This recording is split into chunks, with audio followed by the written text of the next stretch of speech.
Good morning. Hi, I'm Dr. Kelly. Sorry, it took me a minute to get going this morning. I was really struggling to figure out how to go live. It worked on my. Good morning.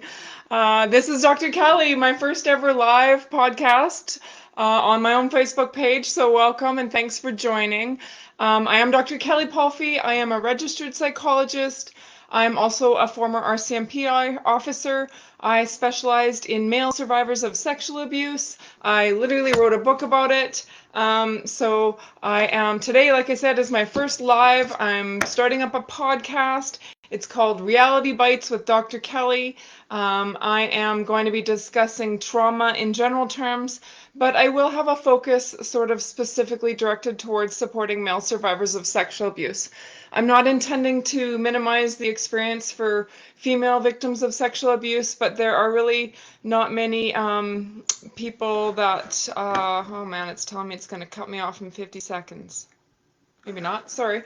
Sorry, I apologize. I am still working out the knots, but I just had to get going on this. There was just seemed to be so many reasons to delay, and I was feeling the confidence to start today, and I asked my friend for a kick in the butt, and he gave it to me, so here I am. Yeah, anyway, so I am going to be discussing trauma terms, concepts, things that keep people stuck in their traumas in general terms, in secular terms, but full disclosure, I am a Christ follower, and I will be bringing biblical principles into my podcast whenever I see that it's applicable. I'm doing this because I want to change the culture for boys and men.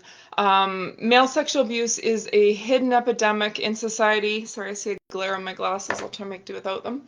And I just, yeah, like I say, I want to make a difference. I want to change culture for boys and men. I want to make it safe. I also want to help, the women who are married to these men and maybe struggling in their marriages. Oftentimes, they don't know why they're struggling. So I want to just bring to light a lot of the things that are going on that people just simply don't know about. So I'm going to be talking about trauma in secular terms, of course, but like I said, I will bring faith-based content into play whenever I see it's applicable.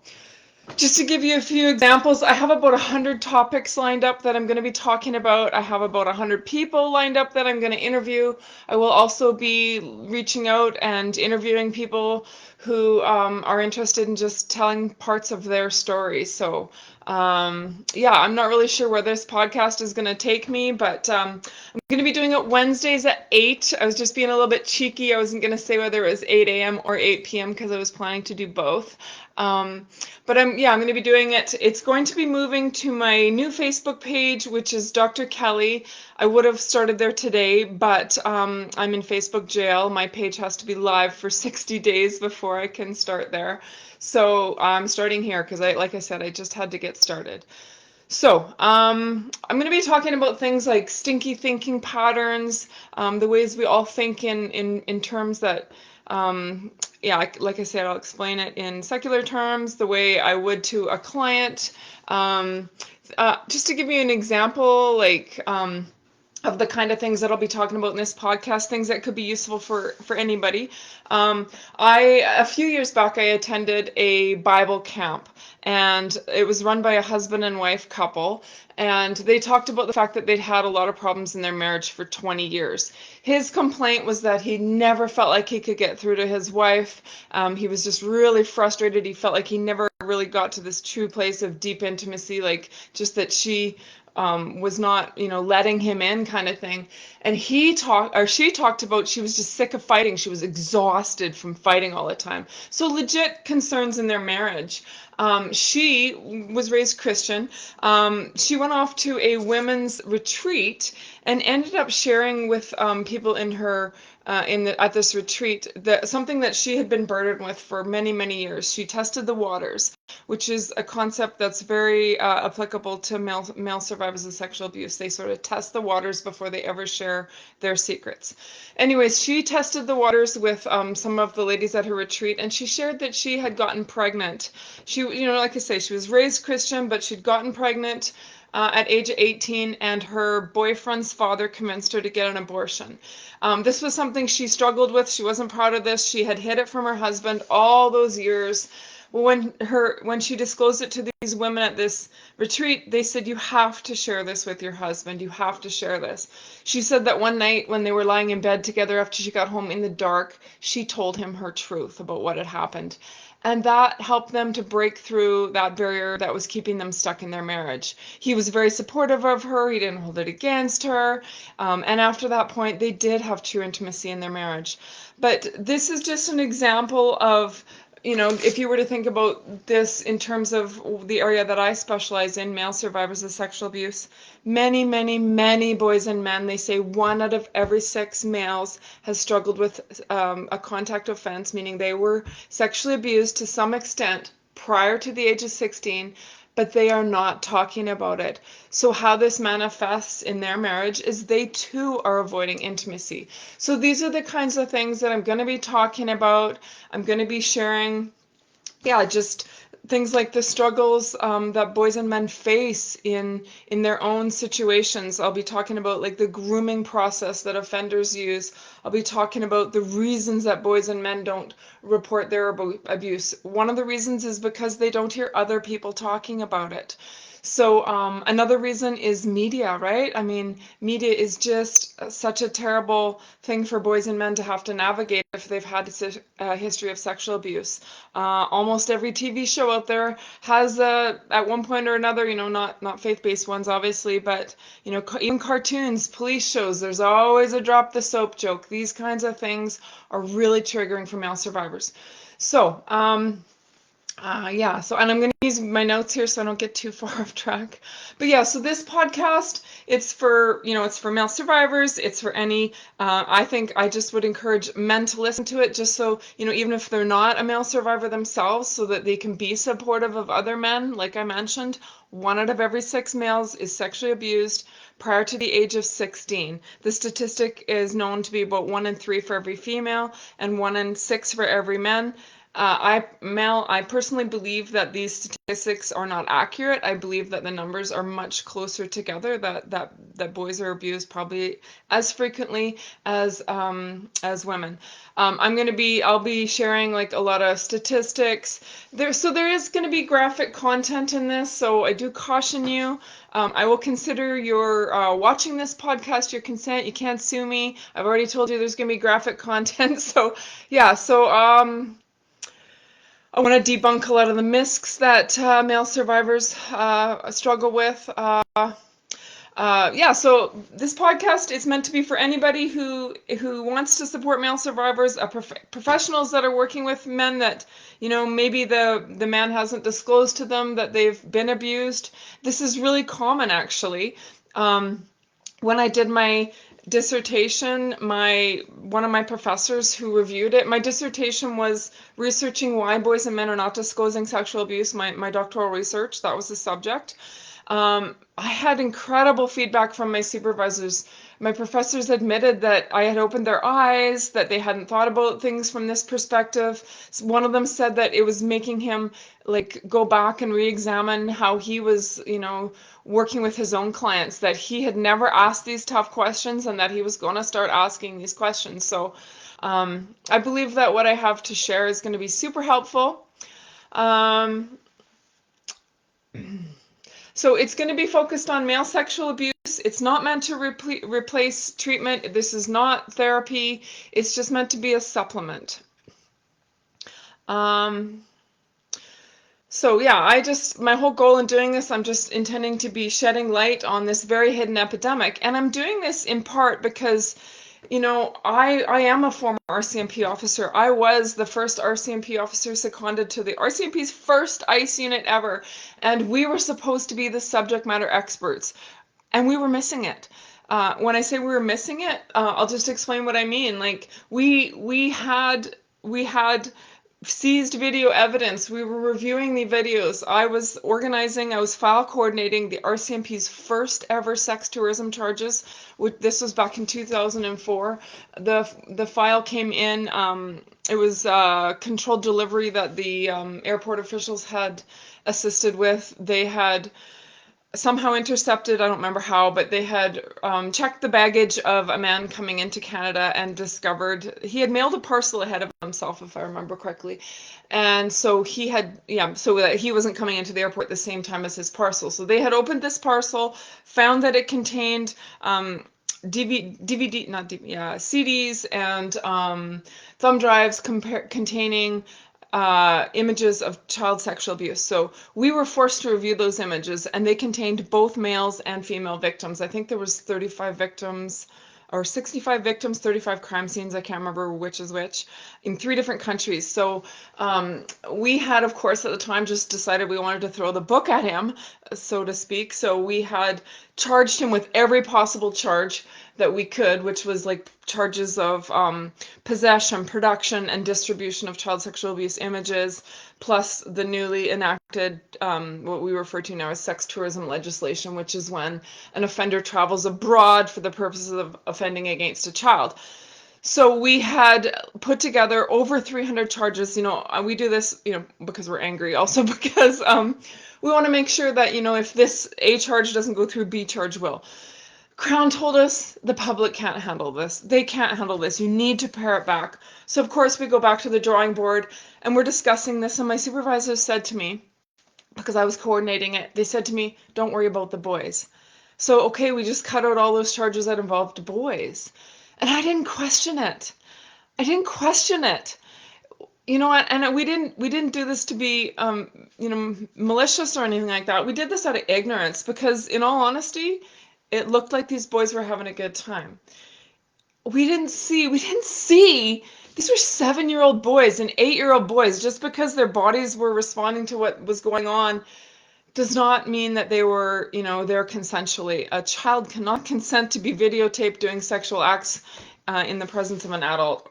Anyways, I won't get into that. I will discuss that in a whole nother podcast. But my point is we were missing it and we were the experts. So I just remember, during one of my training seminars, we had, sorry, I'm just hearing pop-ups. I'm ignoring them today. We had subject matter experts come in to train me to be the subject matter expert. One of them was Dr. Sharon Cooper. She was a forensic pediatrician out of the US. Another one was Sheldon Kennedy. He was a former pro hockey player, and most Canadians will know who he is. He played for the Boston Bruins, Calgary Flames, Detroit Red Wings. He came and gave us a private lecture. He talked about why he wasn't talking about his abuse. So I should have made sure you guys can hear me. But anyways, I'm just going ahead. If I have to redo it, I will. He talked about the reasons that he hadn't disclosed his abuse, and he had very, very valid reasons. Reasons like his new career. He was being abused by his coach. So he was 15, he'd gone off to the big league to practice to play in the NHL, and he was being abused by his coach, Graham James. So Sheldon Kennedy knew one of his reasons for not disclosing his abuse. He knew, oh, Brian, thank you. The sound is good. Thank you. I appreciate that. So he knew that he had the skill set. I'm talking about Sheldon Kennedy now. He knew he had the skill set to go pro, and he knew his coach had the means to get him there. So here he is faced with this dilemma. Do I out my coach and, lose my only opportunity to go pro, or do I keep my mouth shut and continue to make it to the big leagues? No child should be faced with that dilemma. He also said that his career, his newfound career in hockey, was literally lifting his family out of poverty. That he'd been raised in poverty, and his new career was lifting his family out of poverty. So you can see he's doing what boys and men are trained to do. He was being a provider. He was being a protector. He was protecting his family from this information and taking the abuse so that he could lift his family out of poverty. And he also said that he felt that some of his teammates' parents knew that he was being abused and did nothing. That infuriated me. That blew my mind. And to be honest, I spoke about this at a church a couple years ago, and 2 men came up to me afterwards and said, "You're right, Dr. Paul Fee. He was right. They did know that he was being abused, and they did nothing. And they were repentant. They felt terrible." So anyways, at that time when he was talking, my heart really went out to him. I'd worked in corrections before I got into policing, and I remember seeing so many men in jail compared to women. Excuse me. And that didn't make sense to me. That honestly, I just didn't. Why so many men in prison? That was a question I didn't have an answer to until I heard Sheldon Kennedy talk about his abuse. And he talked about how he'd turned to substances and stuff. And of course, as a police officer, I knew substance abuse can easily lead to a life of crime. And so it was like God just turned the lights on for me. He just showed me that this was a hidden epidemic, that there were no resources for boys and men. And so, yeah, I just decided, sorry, I didn't decide at that point. At that point, I wanted to make a difference, but honestly, we were inundated with our own files, which were dealing with children. So my heart went out to Sheldon Kennedy, but yet I couldn't do anything about it at that point in time because, I knew there was no resources for men. This was 2004. He had stayed silent also in part because there was no resources for boys and men. So I would say fast forward a few years when I went into my master's. I left the RCMP because of bullying, went into my master's, and one of my profs mentioned that he worked at this place called the BC Society for Male Survivors of Sexual Abuse. And this is when I was dealing with my own clinical depression, and I swear a little light just turned on inside of me, and I knew I could make a difference. I had witnessed from my time in the RCMP, from reviewing all these videos, that boys were being abused. I had checked, we had very few reports about it, so I knew boys and men were not reporting it. And so I decided that when I went into my PhD, I wasn't ready to work. When I left my master's, I was still dealing with my own trauma. So I decided to research why boys and men were not reporting their abuse, because I knew Sheldon Kennedy's reasons, but I also thought there's got to be more reasons.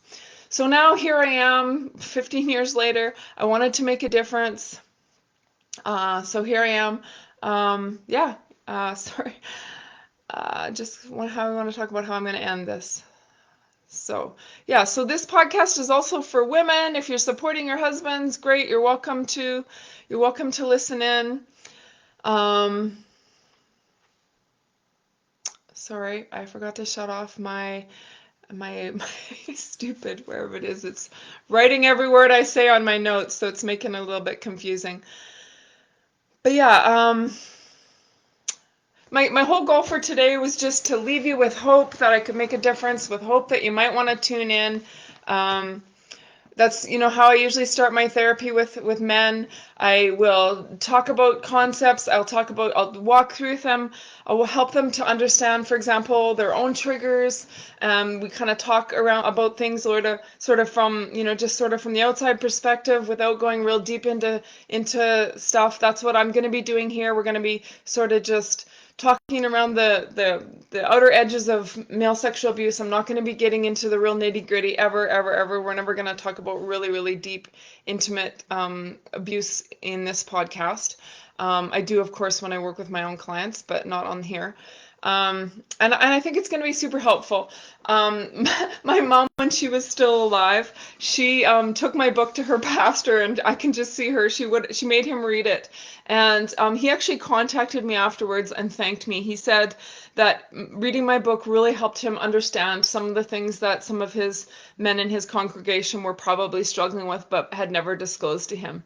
Last week, I went and spoke to the alert group here in Edmonton, which is the Alberta Law Enforcement Response Team. So these are like the best of the best. And personally, I had to make sense about what I was going to share with them, because I knew that none of the concepts in and of themselves were going to be new to them. But what I came to understand is that I'm painting a picture. I'm painting a picture for them of all the realities that boys and men face, all the reasons that they don't disclose. So one of the things that I learned from my own research was that there are a lot of reasons that boys and men are not disclosing their abuse, and that these reasons are very complex, that the reasons impact them in every area of their life, throughout their whole lives, that their reasons might start off being one reason in their youth, but as they grow up and mature, for example, these reasons morph and change as they become adults. For example, as they learn about sexual concepts, as they learn that what happened to them in their youth was sexual, because oftentimes they have no idea. What research shows is that 40% of male sexual abuse begins before the child is 4 years old. So a lot of these boys are being abused in such a fashion that they think it's normal. They think it's a normal part of their everyday reality. One of my participants in my research said, I didn't like it, but I didn't like vegetables either. So, I mean, I was shocked to learn this, but a lot of victims are actually abused by someone in their own bio family.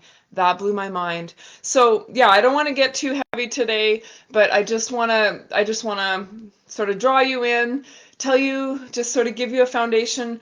I'm drawing from all my areas of expertise: my time as a police lady, my time as a trained trauma therapist, a registered psychologist, my time interviewing boys and men for my own particular research, and in my clinical experience working with male survivors of sexual abuse. I'm going to be drawing from all these experiences. I am going to be hopefully getting questions from people in the audience. If you have questions that you want me to answer, I'll try to answer them. I'm not guaranteed that I can answer them all, but I'll do my best. I guess you could say I take requests. So that's sort of me in a nutshell here. I just wanted to give you like I said, I just wanted to get started today because I was just finding all these reasons to not get started, and I just felt like today was the day. No more delay. So I will hope to see you all next week. Next Wednesday, I'm committed to being live next Wednesday. I'm not sure what we're going to talk about. I'll figure that out. This was just me getting started today. So I do hope to see you next week. I'm doing this again because boys and men don't talk about things that they don't hear other boys and men talking about. Research shows this. So here I am talking about it, and I hope that you're going to do the same. That is one of the topics that I am going to be talking about, is how do we talk about it? How do we bring this up? What are the warning signs that we see? What are the warning signs that we should be seeing in children? What are the warning signs that we should be seeing, or that we could be seeing in men? How do men cope? How are they, if this is such a hidden epidemic, as I say, how are they coping? And I will show you. So stay tuned, and I hope to see you next week. God bless, and thanks for tuning in.